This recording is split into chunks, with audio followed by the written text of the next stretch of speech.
बहुत समय पहले उज्जैन में राजा विक्रमादित्य नाम का एक प्रतापी, साहसी और न्यायप्रिय शासक था, जिसके दरबार में एक तांत्रिक रोज एक फल भेंट करने आता था और राजा बिना उसे देखे मंदिर में चढ़ा देते थे। लेकिन एक दिन वही फल टूट गया और उसमें से एक बहुमूल्य रत्न निकला।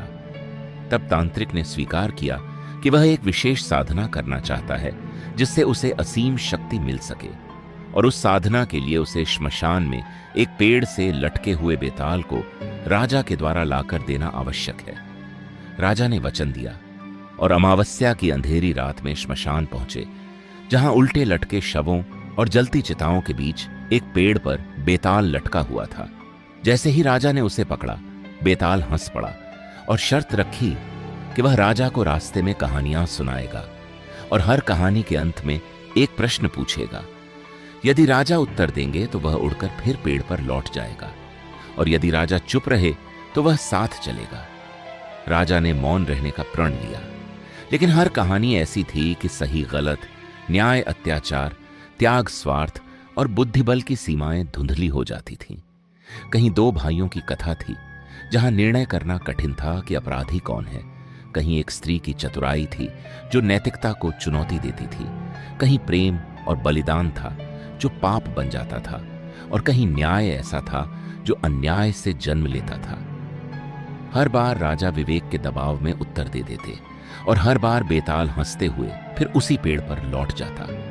यह क्रम 24 बार दोहराया गया और हर बार यह स्पष्ट होता गया कि असली परीक्षा राजा की नहीं बल्कि सत्ता के विवेक की है। अंततः 25वीं और अंतिम कहानी में बेताल ने संकेत दिया कि राजा की ही मृत्यु होने वाली है और उत्तर न देने पर उनका सिर कट जाएगा। तब राजा ने पहली बार मौन को चुना, क्योंकि उन्हें समझ आ गया था कि असली षड्यंत्रकारी बेताल नहीं बल्कि वह तांत्रिक है जो राजा की बलि देना चाहता है। राजा के मौन से प्रसन्न होकर बेताल ने सच्चाई बता दी। राजा तुरंत श्मशान पहुंचे और साधना के क्षण में तांत्रिक का अंत कर दिया।